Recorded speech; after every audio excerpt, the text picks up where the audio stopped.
আমি সোজা চলে এলাম।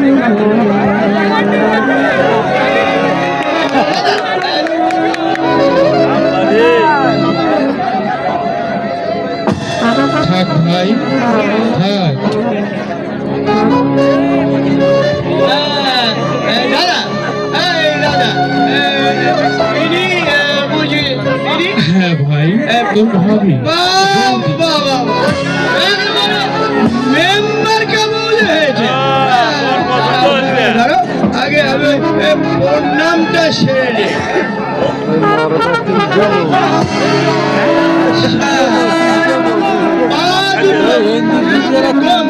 ঠিক রাখতে পারছি। আমি কি করবো বলো তোমা? আমি কি ইচ্ছে করে খাই নাকি? ওই শালা বিধব্য আমাকে জোর করে ঢপ ঢপ ঢপ ঢপ করে আমার গলায় ফেলে দিল। কিচ্ছু মনে করো না, খারাপ কিছু খাইনি, তালের রস পেট ঠান্ডা রাখে।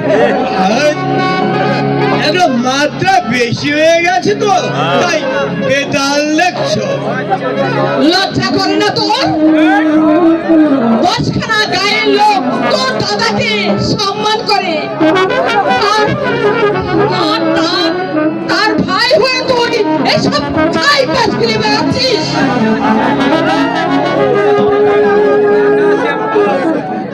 তোর দাদা এত শান্ত ধীর স্থির, আর তুই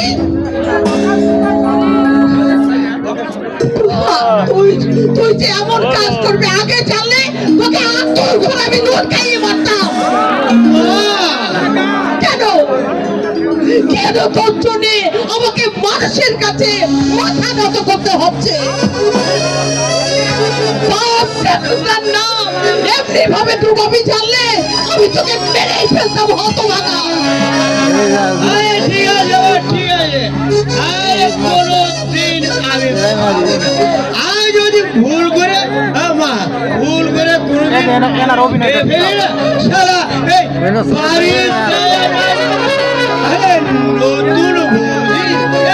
সম্মান আছে তোমার। এত চেষ্টা করলাম তবু তুই মানুষ হলি না ভাই। সবাই মানুষ বলে কদর কমে যায় দাদা। আমি ম্যান বলেই তো তুমি এত উজ্জ্বল। ঠিক বলছি না বৌদি? দাদা দাদা বৌদি তো কথাই বলছে না, বোবা টোবা না তো। এমন এমন মেম্বারকে বৌদি যদি বোবা হয়ে যায় সীমা থাকবে না। মিলন কেন অন্যায় কিছু বলে ফেললাম নাকি? না না না, মোটি অন্যায় নয়। ক্ষমা করো আমাকে, আমাকে ক্ষমা করো বৌদি। আমার মতো মানুষ এই সোনাডাঙ্গায় তুমি একটিও খুঁজে পাবে না। বৌদি তোমার যখন যা দরকার হবে তুমি আমাকে বলবে, আমি তোমাকে সব ঠিকঠাক মতো এনে দেবো।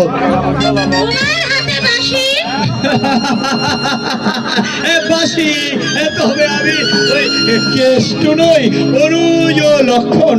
দাদা হচ্ছে আমার শ্রী রামচন্দ্র, আর তুমি হচ্ছ গিয়ে ওই সীতা। আচ্ছা ঠিক আছে ঠিক আছে ঠিক আছে, যদিও তোমার ওই বেশভূষাটা সীতার মতো নয়। আচ্ছা ঠিক আছে ঠিক আছে, আমি আমি চালিয়ে দেবো, আমি চালিয়ে দেবো।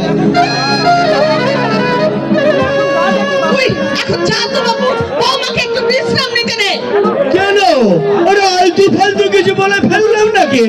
মোটে আলতু ফালতু নয়, এ আমার দিলের বাত, এ আমার প্রাণের কথা। বৌদি বৌদি,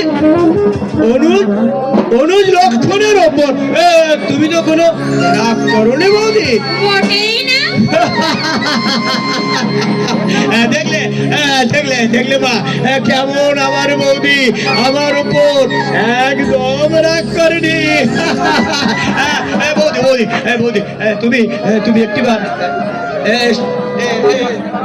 দাদা দাদা দাদা তুমি দেখি দেখি দেখতে হ্যাঁ ঠিক আছে ঠিক আছে হ্যাঁ দাদা একটু বাহ বাবা হয়েছে হয়েছে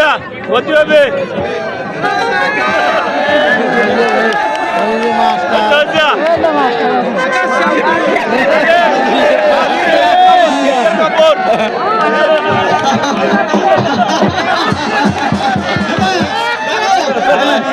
যুগল মিলন দেখতে কেমন লাগছে মা দাদা বৌদিকে কত সুন্দর লাগছে মনে হচ্ছে যেন শ্যামের